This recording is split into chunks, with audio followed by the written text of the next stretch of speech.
Welcome to Sikorski's Think Abouts, and I'm your host, Laura Sikorski. My guests and I share our operations and technology expertise to help you provide outstanding customer service and customer expectations. Today, our guest, Shep Hyken, is coming to us via Skype from St. Louis, Missouri. And Shep is a returnee and very excited to have him back. Last time he was here was in June, and we spoke about social customer service. So just say hi, Shep, and then we're going to do a little on your bio. Hey, gang. Great to be here. Okay, well, Shep is the 1983 founder of Shepherd Productions. He is a certified speaking professional, and he is the council and has received the Council of Peers Award for Excellence from the National Speakers Bureau. He's just a great expert on customer service. If you don't get his blog or don't get his newsletter, be sure to request it from the information you'll get at the end of the show. He's very timely, he's very funny, and he gives you the great information. He has 5 books, so certainly you can go on his website and get some of his books, or you could certainly order them from Amazon. Amazon. Moments of Magic, The Loyal Customer, which I think is probably going to be a good one after the show.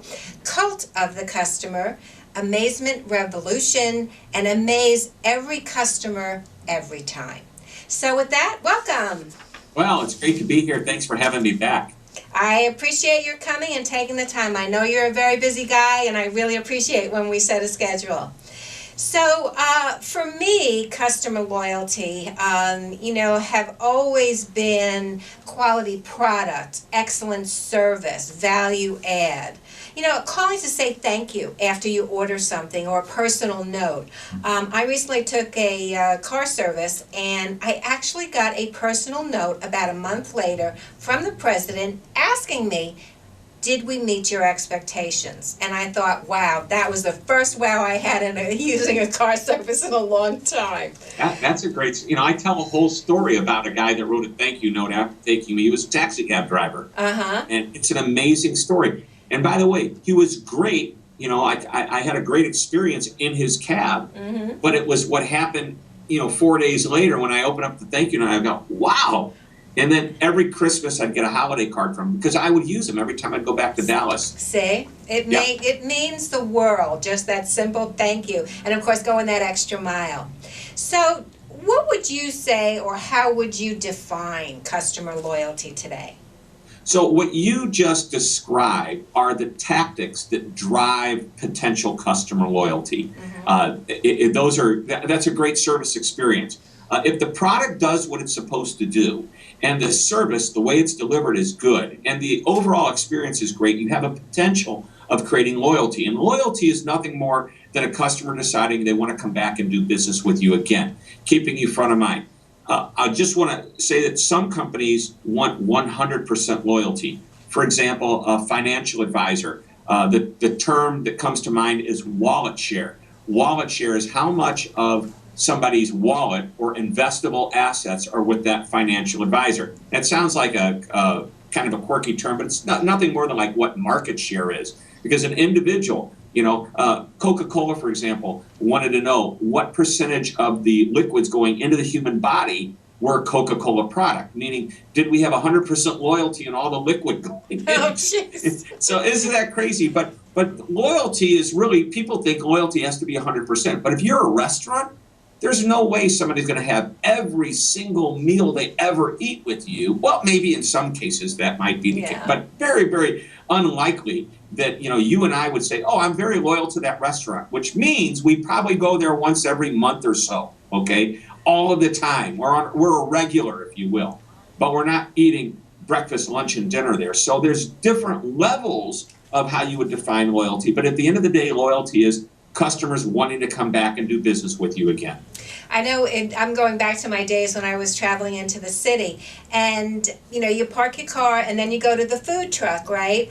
I loved it. By the time I got there, they had my coffee ready, and it was, good morning, Laura, here's your coffee, and away I went. So you felt pretty special. I felt really special, but they probably made the same coffee for everybody, But they saw you coming. Yeah. And it's like, that was We once went to a McDonald's when my kids were little, and they loved this particular McDonald's, and they wouldn't want to go anywhere else because the woman there always knew what they were going to order. Because you just remember what they ordered every week. Hey, kids, coming up, I know what you're going to have.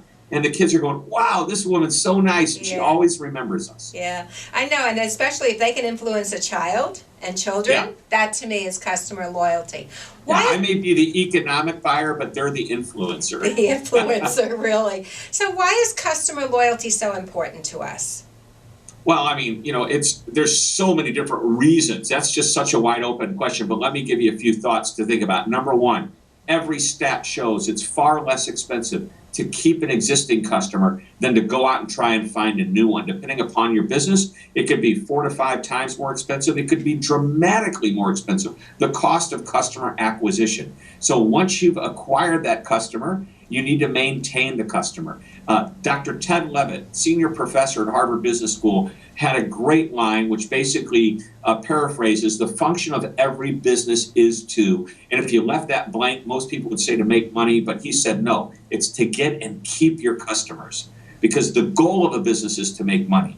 And if you confuse the goal with what the function of the business is, you don't always reach the goal. So getting, and most importantly, keeping customers, the acquisition and maintenance of customers, is what's going to drive a lot to the bottom line. Yeah, and I totally agree. Sometimes sometimes companies are just so dumb. It's just, I don't know how else to put it. They have an Dumb's audience. a strong word. I think that gets the point across. Yeah, they have an audience. All they need to do is be kind, say thank you, and, the world is their oyster, so to speak. What have you seen, how have you seen customer loyalty change, let's say, in the last 5 years? Well, I don't know how much I've seen it change, other than everything that drives customer loyalty has changed. Because every business has wanted customer loyalty forever, as far as I can think back. But the way they go about it may be changing. I think that the customer is smarter than ever before, so they know what good service is. They know what a good experience should be. And they're no longer comparing you to your competitor. They're comparing you to whoever gave them great service in the past. It could be, I might be a manufacturer, and my customer may have had a great dinner the night before where somebody was attentive. They were actually proactive and filled the water glass every time before it hit the bottom. And they were not only, they what's the word I'm looking for? They anticipated the customer's needs. And then they call me, the manufacturer, and if I don't deliver at that level, they're going to say, boy, the people at the restaurant are even better than he or she is. Makes sense? So I think the customer is smarter than ever. Therefore, the expectations are higher. And therefore, the ability to play the game, the stakes have raised a little bit. Well, I also think, I call it savvy. Customers have become very street savvy. And their expectations, so if you call Amazon, and let's just say Amazon is a benchmark with that 9-second video response, and they expect to get the same service that they get from anybody that has a contact center. And I think they're the drivers of, multi-channel, making sure that customers or companies are on top of what technology is doing. I'm trying to think of another example that I had with, with customer loyalty, and it's just not coming to my brain just yet. But, we're going to take a break for a minute or two for our audience, and we'll be right back. Hi, I'm Tim Stead. I'm from Star Communications. We're a marketing support company. And if you need help with your next marketing project, please call 273-1900, or you can go to our website, starcommunications.us.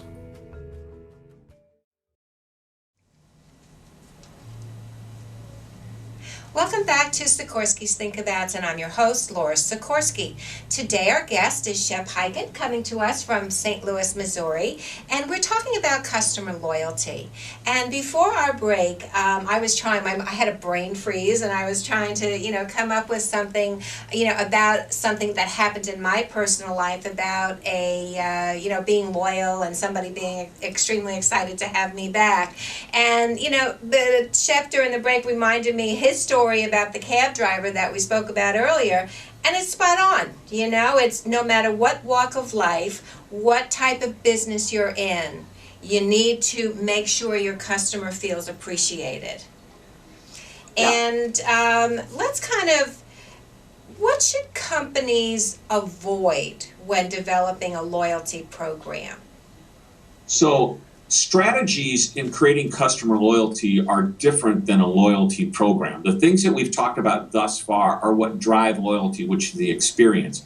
However, some companies feel they want to reward their customers for their loyalty. So what I caution companies from doing is thinking that their loyalty program, it shouldn't be a marketing program or a sales program that's cleverly disguised or not so cleverly disguised Right. as a loyalty program. If you give me a punch card that says every 5 times I come here, the 5th sandwich is free, I'm going to do what I can to get a free sandwich. And if you take away that perk, am I still going to come back and want those sandwiches? If you take away my free first class upgrades because I fly on your airline all the time, am I going to be inclined to fly on your airline anyway as a result of the fact that I just love the people and love the experience? That's why I think Southwest has done a great job. Southwest, by the way, everybody in the airline business gives points, right? Southwest gives points and really no perks per se. I think if you fly enough, they'll give you the companion and all that, but really, if the average flyer doesn't even, there's no free upgrade. There's no, free, I mean, it's just, hey, we're going to be really nice to you and give you a bag of peanuts. Right. And hey, we'll give you some points. So when you fly enough on us, you can fly on take a free trip. And I think that's a great concept. Yeah. Where most of the airlines say, hey, hit different tiers. Here's some certificates for free upgrades. Here's all the time you get a free upgrade. And I use upgrades. That's what people are looking for, are perks. And when the perks go away, will they fly again? Hence, it's a marketing program, not a loyalty program. I totally agree, because half the time, I'm like, I don't really care about an upgrade. I don't fly enough to get the points for an upgrade. So can I get something else? Like, just kind of put me in a better class of service, Or just be nice to me. Yeah, be nice to me and get me where I'm supposed to go, and then you might have my loyalty in an airline. Let's go back to the cab driver. And you mentioned you had a car service and they sent you a nice note asking how we did. So imagine I got this handwritten note from a cab driver. And I'm thinking, wow. Now I got to tell you, when this guy picked me up, I was lucky. He had just dropped one of his regular customers off. He was going back to the airport to pick up another regular customer. He saw me with suitcases and he said, you know what, I'll take the guy, because there were no other cabs around. He had newspapers in his car, probably just like your car service. And this was a taxi cab. He had a couple of sodas, actually. They weren't bottled water. It was like a couple of soft drinks. He had a little dish of candy, and Wow. He was just the most pleasant personality. And he charged me the same flat rate that any other cab driver would charge me. And then he said, call me when you come back. And he gave me his card. And then he sent me the note, and I called him when I came back. And from that point on, he had me. There was no way I was ever going to use any cab driver. There was no incentive, by the way, other than the guy was that good and he appreciated my business. And I think he also is continued business, because you're telling the story and everyone's gonna want to know his name, and you're probably not. Oh, he's retired. Retired from the cab driver business. Oh, okay. But can I just one other thing about this? Back when he started driving a cab, the average cab driver made about just under $20,000 a year, 6 days a week, 12-hour shifts. Now that's a busy week. Now, this was a number of years ago. He quickly realized he didn't want to work that hard and make that low of money. He didn't mind working hard. He just wanted to make more money. He said, if I treat people right, I won't have to wait in that line at the airport for 2 hours. I won't have to wait in that line at the hotel for an hour to maybe just go 5 blocks away, have to get back in line. People are making $10, $12 an hour, maybe if they're lucky, and they still have to pay for their taxi. Right. Frank, after about 2 years, was making more than $100,000 a year as a cab driver, where the average was 20. 5 times more. And that's the difference between a satisfied customer and a loyal customer. And there's a big difference between the two. Absolutely. What advice do you have for companies who want to improve that customer retention? I know we all have surveys that we complete, right? And after a while, those surveys to me become, inconsequential, because every time I turn around, somebody's asking me, do you want me to complete it on the phone? I don't even know what my experience is going to be like yet before I even have to fill out that survey, that I want to do that survey. Or, when you go to the retail store, how'd I do? I'll give you points or whatever if you fill this survey out online. And I'm just trying to see what can we do in our industry to improve or give people some really good ideas on customer loyalty. Sure. Well, you mentioned surveys, and I think surveys are really important and powerful. However, you hit the nail on the head when you said, I don't know how long this is going to take. So let me suggest that the best way to ask somebody to take a survey is to tell them it's going to be short. And when I say short, 60 seconds. That's what I'm looking for. Ask me 3-4 really good questions and let's move on. Because as a busy guy, my car dealership, every time I take my car and they ask me to fill out a survey, it takes me 15 minutes to do it. And I said to them, I love you guys and I want to give you a 10, but I'm not spending 15 minutes of my life to do that. Right. Okay? So, end of story. Now, Enterprise Rent-A-Car, they were one of the first people to implement the Net Promoter Score, NPS, which is a simple question for those that aren't familiar with it. On a scale of 1 to 10, what's the likelihood that you would recommend us to a friend or a colleague or a family member? And a 9 or a 10 is a promoter. 7 and 8s are average, satisfactory. They're just, I would call that the satisfied customer. And anything less than that detracts from the opportunity. So you've got passives in the middle, you've got promoters at the one end, and you've got detractors. And they give you a score based on a formula they have. At the end of the day, that question takes 10 seconds. So what Enterprise did is they asked 3 basic questions, all 1 to 10. They pick up the phone. They say, we have a survey of less than 60 seconds about your recent experience at Enterprise Rent-A-Car. Would you mind taking it? 60 seconds, I'm in. 3 questions, we're done. And they know exactly, they may say, on a scale of 1 to 10, how was the service? On the scale of 1 to 10, was your car the way you wanted it? And what's the likelihood on a scale of 1 to 10 that you'd recommend us? Done. And it goes back to that KISS method. Keep it simple. Yep. Simple. Don't get it so, complicated for us. Our show is Sikorski's Think About, so we're going to wrap up. If you could, 1 or 2 takeaways, final think abouts for our audience today on customer loyalty. Sure. Wow. Okay. So first and foremost, and I already mentioned this, don't get hung up on satisfying customers. As a matter of fact, there have been studies that prove that the satisfied customer will leave you. Some studies will say up to 40% of the time they don't come back even if they're satisfied. So a satisfied customer is not a loyal customer. That's number 1.